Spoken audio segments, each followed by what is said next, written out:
Hi friends, मैं हूं आपका फ्रेंड नमीश निगोती एडवोकेट और आप देख रहे हैं मेरा channel legal advice for everyone. दोस्तों, डिसऑनर ऑफ चेक के केस में यदि एक्यूज्ड पार्ट पेमेंट कर दे कंप्लेनेंट को और फिर भी कंप्लेनेंट पूरे चेक अमाउंट का केस लगा दे तो क्या होगा? क्या कंप्लेंट चलेगी या कंप्लेंट डिसमिस हो जाएगी? आज के इस वीडियो में हम डिस्कस करेंगे।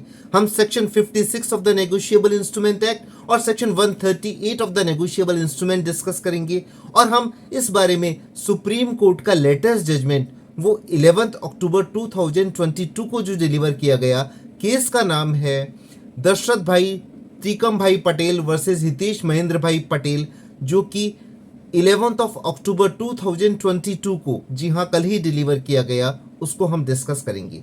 देखिए, सुप्रीम कोर्ट में एक बड़ा महत्वपूर्ण मामला आया। इस केस में क्या हुआ कि एक्यूज ने, कुछ हम पहले फैक्ट्स डिस्कस करते हैं। एक्यूज ने एक चेक इशू किया 20 लाख रुपीस का और वो 20 लाख रुपीस का चेक डिसऑनर हो गया। लेकिन डिसऑनर होने के बाद एक्यूज ने कंप्लेनेंट को कुछ पार्ट्स में 4 लाख रुपीस और समथिंग कुछ अमाउंट पेमेंट कर दिया। अब इसके बाद भी क्या हुआ, एक्यूज ने एग्जैक्ट 4,09,315 रुपीज के पार्ट पेमेंट्स कर दिए और वो भी अकाउंट से किए, चेक से किए।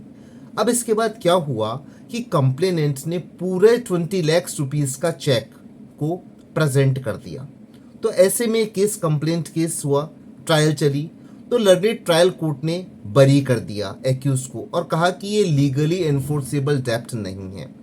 अब क्या हुआ, ये केस गुजरात हाई कोर्ट में गया, तो गुजरात हाई कोर्ट ने भी अपील को डिसमिस कर दिया कंप्लेनेंट की परिवादी की और कहा कि 20 लाख रुपीस लीगली एनफोर्सेबल डेब्ट नहीं है। ये केस सुप्रीम कोर्ट में गया। ऑनरेबल सुप्रीम कोर्ट ने section 56 section 138 negotiable instrument act को डिस्कस किया।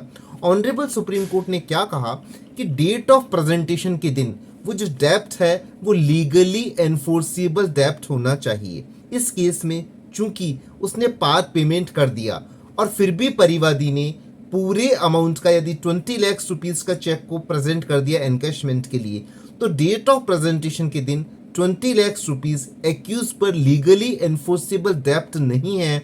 इसलिए इस ऑनरेबल सुप्रीम कोर्ट ने परिवादी के इस परिवार को खारिज कर दिया। ऑनरेबल सुप्रीम कोर्ट ने कहा कि section 56 negotiable instrument act applicable होता है और अट्रैक्ट होता है, और सेक्शन 56 नेगोशिएबल इंस्ट्रूमेंट एक्ट के तहत यदि चेक प्रेजेंट करते समय, आप नोटिस इशू करते समय ये एंडोर्स नहीं करें कि ये पार्ट पेमेंट कर दिया गया है और अब पार्ट पेमेंट के लिए ही केस किया जा रहा है, तो ऐसी कंप्लेंट चलने योग्य नहीं है।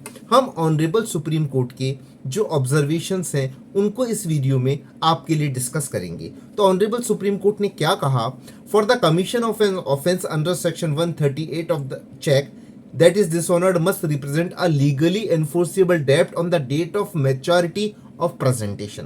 इसका क्या मतलब हुआ कि जिस दिन ये चेक प्रेजेंट किया जा रहा है तो चेक में जो अमाउंट है वो लीगली एनफोर्सेबल डेब्ट होना चाहिए उस दिन।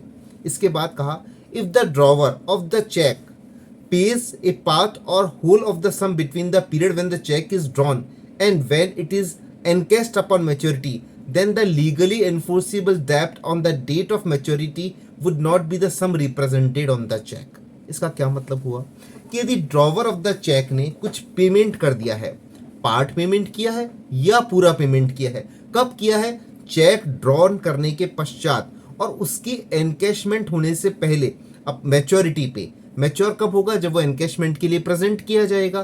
तो वो जो लीगली एनफोर्सेबल डेब्ट जो चेक में लिखा हुआ है वो नहीं है, बल्कि यदि पार्ट पेमेंट रह गया है तो केवल वो ही लीगली एनफोर्सेबल डेब्ट है। इस बात को ध्यान से समझिए।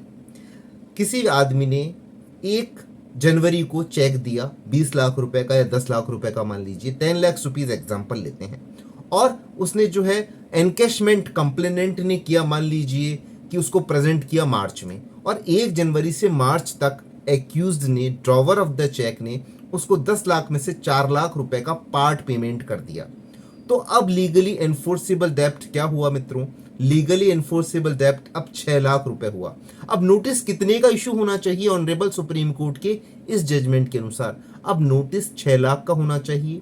Section 56 of the negotiable instrument act attract होता है। अब चेक अमाउंट का जो चेक में लिखा है वो नोटिस नहीं इशू नहीं हो सकता, बल्कि अब उतने ही अमाउंट का इशू होगा जो लीगली एनफोर्सेबल डेप्ट बचा है। जो पेमेंट वो एक्यूज कर चुका है उसके रिस्पेक्ट में नोटिस इशू नहीं हो सकता, परिवाद नहीं चल सकता, ऐसा परिवाद डिसमिस किए जाने योग्य है। अब और ऑनरेबल सुप्रीम कोर्ट ने क्या प्रिंसिपल लेट डाउन किया? When a part or whole of the sum represented the check is paid by the drawer of the check, it must be endorsed on the check as prescribed in section 56 of the act. The check endorsed with the payment made may be used to negotiate the balance if any. Cheque में present के समय ये endorse होना चाहिए कि जो भी part payment कर दिया उसका एंडोर्समेंट करेंगे, और ये इंस्ट्रूमेंट जो कि नेगोशिएबल इंस्ट्रूमेंट एक्ट है तो रेस्ट अमाउंट के लिए ये चेक नेगोशिएट किया जाएगा इंस्ट्रूमेंट की तरह। नेक्स्ट क्या ऑनरेबल सुप्रीम कोर्ट ने डिस्कस किया? The first respondent made has made part payment after the डेप्ट was incurred and before the cheque was encashed upon maturity the sum of ₹20 lakhs represented on the check was not the legally enforceable debt on the date of maturity. Thus the first respondent cannot be deemed to have committed an offence under section 138 of the act when the check was dishonored for insufficient funds. Honourable supreme court ने discuss किया कि जिस दिन जब check को encashment के लिए present किया गया था तो 20 लाख रुपीज लीगली एनफोर्सेबल डेप्ट नहीं था इस केस में। तो इस कारण से जो लीगली एनफोर्सेबल डेप्ट ही नहीं है उसके लिए ना तो नोटिस इशू किया जा सकता और न एक्यूज को लायबल ठहराया जा सकता, क्योंकि नोटिस और परिवाद उतने ही अमाउंट का चलेगा जो एनकैशमेंट के समय लीगली एनफोर्सेबल डेप्ट है। अब एक बड़ा महत्वपूर्ण सिद्धांत और डिस्कस किया, द नोटिस ऑफ डिमांड। देखिए चेक डिसऑनर ऑफ चेक का केस कहां से स्टार्ट होता है? डिमांड नोटिस से। डिमांड नोटिस कितने दिन में किया जाता है? मैं पहले भी बता चुका हूं 30 डेज में इशू किया जाता है। अब क्वेश्चन है कितने अमाउंट का इशू किया जाए?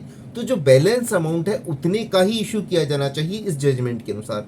क्या कहा ऑनरेबल सुप्रीम कोर्ट ने? The notice demanding the payment of the said amount of money, इसमें लिखा है said amount of money, has been interpreted by judgment of this court to mean the cheque amount. अब said amount का क्या मतलब हुआ? Cheque amount. इसका क्या मतलब हुआ कि नोटिस अब इसका सैड अमाउंट मतलब चेक अमाउंट, लेकिन अब चेक अमाउंट क्या रह गया? चेक अमाउंट अब लीगली एनफोर्सेबल डेप्ट उतना ही रह गया जितना कि बकाया है नेगोशिएबल इंस्ट्रूमेंट एक्ट के सेक्शन 56 के अनुसार। तो आज के इस वीडियो में हमने ऑनरेबल सुप्रीम कोर्ट के इस महत्वपूर्ण जजमेंट की, इसका नाम मैं दोबारा बताता हूं आपको, 11 अक्टूबर 2022 को डिसाइड हुआ। केस का नाम है दशरथ भाई त्रिकम भाई पटेल वर्सेस हितेश महेंद्र भाई पटेल एंड अनदर, और ये इसका जो अपील नंबर है, क्रिमिनल अपील नंबर, वो है 1497/2022/2022। Criminal appeal number supreme Court का है 1497/2022। इसमें महत्वपूर्ण सिद्धांत प्रतिपादित हुआ। आज का वीडियो इतना ही। धन्यवाद। Thank you friends.